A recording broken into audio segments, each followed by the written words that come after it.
Welcome back. आज हम सीखने वाले हैं कि फंक्शंस क्या होते हैं और वो कैसे काम करते हैं। फंक्शन को सबसे पहले डिफाइन करने के लिए हम डीईएफ लिखते हैं। देन हम लिखते हैं फंक्शन नेम एंड देन अगर हमें कोई पैरामीटर पास करना हो, अभी के लिए हमें कोई पैरामीटर पास नहीं करना है, और फिर हम उसके अंदर लिखते हैं जो भी हमें एग्जीक्यूट करना है। अभी के लिए मैं सिर्फ प्रिंट करा रहा हूँ। अब इसको समझते हैं सबसे पहले। तो ये कुछ कुछ इफ एल्स की तरह है। कहने का मतलब ये है कि ये कंडीशन जब कॉल होगी तभी एग्जीक्यूट होगा। तो फंक्शंस इसलिए यूज़ किए जाते हैं कि भाई अगर आपको कोई प्रोग्राम बार-बार रिपिटिटिवली यूज़ करना है और आपको वो प्रोग्राम बार-बार लिखना ना पड़े, तो आप क्या करेंगे, उसको एक फंक्शन में डालेंगे और जब भी आपको प्रोग्राम यूज़ करना है तब आप उस फंक्शन को कॉल कर लेंगे। उस फंक्शन को कॉल कर लेंगे तो प्रोग्राम अपने आप रन हो जाएगा। जैसे चेक करते हैं, अब मैंने ये रन कर लिया। अब मुझे सिर्फ इसको कॉल करना है। मैं जैसे न्यू को कॉल करूँगा वो प्रिंट कर देगा। लेट्स से अगर यहाँ पे कुछ और भी होता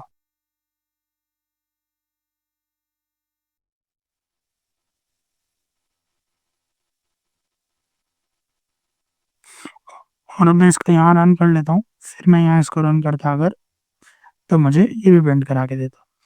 तो जो पी फंक्शन के अंदर है वो तभी एग्जीक्यूट होगा जब फंक्शन को कॉल किया जाएगा। नेक्स्ट,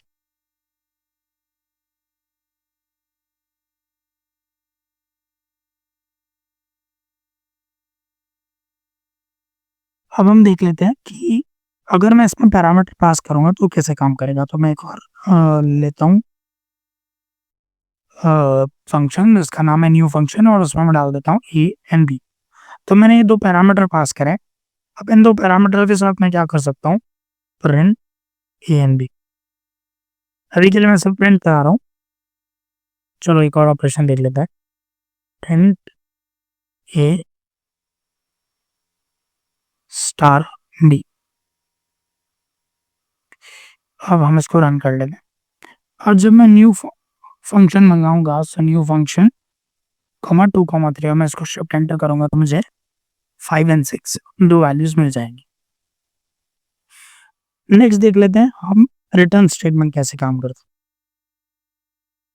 सो अब अगर मैं इसको रन करता हूँ एंड मैं इसको कॉल करता हूँ न्यू फंक्शन को, पुराना वाला फंक्शन ओवरराइट हो गया।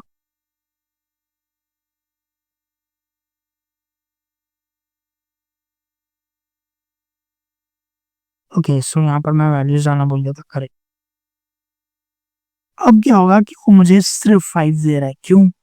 क्योंकि जब मैं रिटर्न की बात करता हूँ, जब मैं इंस्टेड ऑफ राइटिंग प्रिंट, जब मैं रिटर्न लिखता हूँ तो उसका मतलब ये है कि भाई यहाँ पर जो रिटर्न के साथ जो भी एग्जीक्यूशन है वो एग्जीक्यूशन खत्म करके आप वापस फंक्शन में चले जाओ, वापस आने की जरूरत नहीं है या इसके आगे जाने की जरूरत नहीं है। तो रिटर्न के बाद वो कुछ भी एग्जीक्यूट नहीं करेगा। ये चेक कर लेते हैं। अगर मैं इसको रिटर्न के ऊपर लिखता हूँ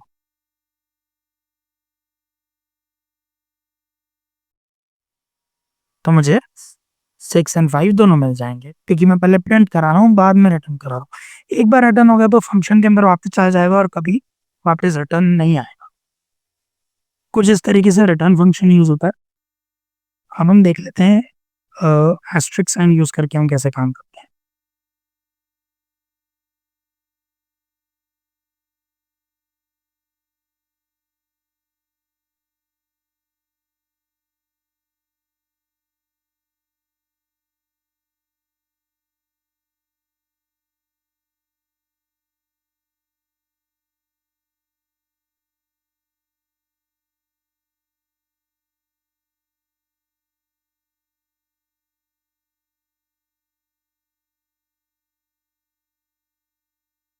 सेकेंड, सो इसकी 10 10। अब मैं जब लिखूंगा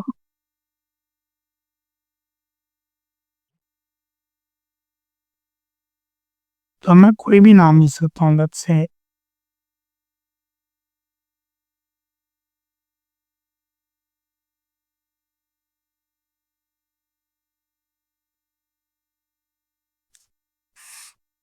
अब मैं इसको रन करता हूँ।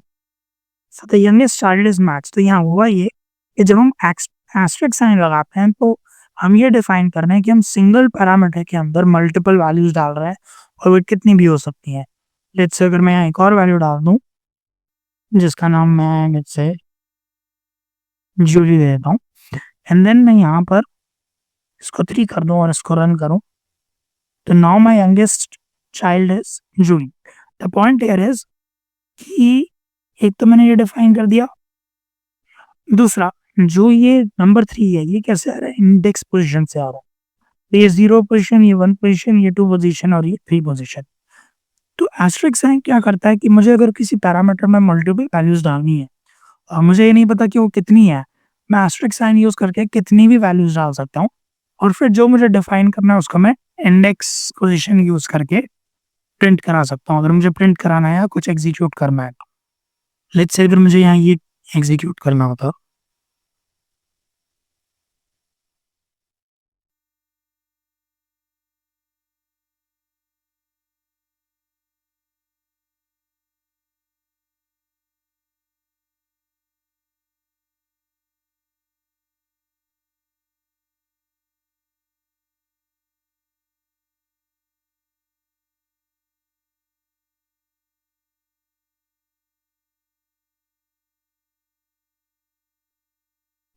अब हुआ ये कि जब मैंने रिटर्न कराया क्लिप 3 तो क्लिप 3 जूली थी, क्लिप 2 मैक्स थे, तो जूली और मैक्स का नाम ऐड होके आ गया। अगर मुझे यहाँ पर अगर ऐसे चाहिए तो मैं ऐसे भी लिख सकता हूँ, इसको रन करूंगा यहाँ पे, इसके यहाँ पे रन करूंगा तो जूली एंड मैक्स आ गया। बीच में अगर हमें स्पेसिंग चाहिए तो हमें स्पेसिंग भी ऐड करनी पड़ेगी, आगे पीछे दोनों तरफ।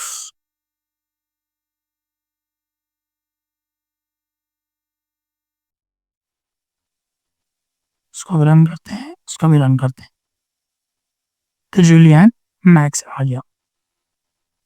कुछ इस तरीके से हम फंक्शंस का यूज करते हैं। आई होप आपको फंक्शंस का टॉपिक क्लियर हो गया होगा। अगर आपको ये वीडियो अच्छा लगा हो और आपको डिटेल डेटा एनालिसिस कोर्स सीखना हो तो डिस्क्रिप्शन में दिए गए लिंक पर जाकर आप कोर्स चेक कर सकते हैं।